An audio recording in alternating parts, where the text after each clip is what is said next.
Hello guys! Panibagong vlog, panibagong buhay! Ito ngayon tayo guys, pumunta ako sa baba kasi dadalawin ko si Ate Baleng, ang pinakamasayang babae dito sa aming barangay! Charot!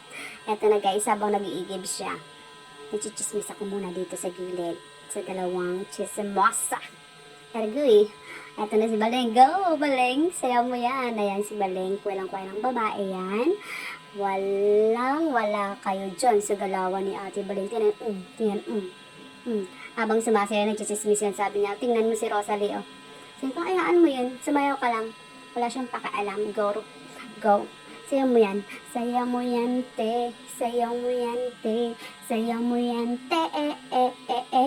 Tingnan ka. Giling mo. Oh, ayan, up and down pa yung sayaw. Nako, habang nag-voice over ako, hindi talaga ako makag-get over dito habang nanonood ako kay Ate Baleng kasi habang sumasayaw siya, ka tinawag yung si Kuya Rodel. Sabi niya, tinan mo ko sa may, oh ayan, gumiling pa baba at pataas si Ate Baleng. Ka, walang tigil ang pagpapalakpak niya habang sumasayaw. Chismis pa mo, ayan, chismis. Sabi niya sa akin, alam mo ba, ang gwapo ng boyfriend ko ngayon, o tignan mo. Walang tigil ang pagpalakpak niya. Sayaw mo yan, te. O, ayan. Ayan, dumaan si Adelfa. At ang sabi ni Baleng, sabi niya, ayun, nababa ako. Yan pala, yung dilis ata yun, yung, ewan ko ba, basta parang tuyo. Tuyo sa amin tawag doon. Uga sa aming mga Ilonggo.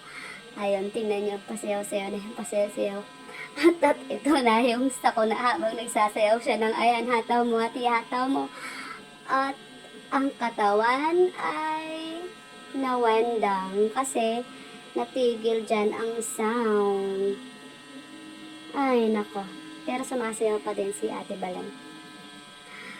And that's my for today's videos, mga kacharorot.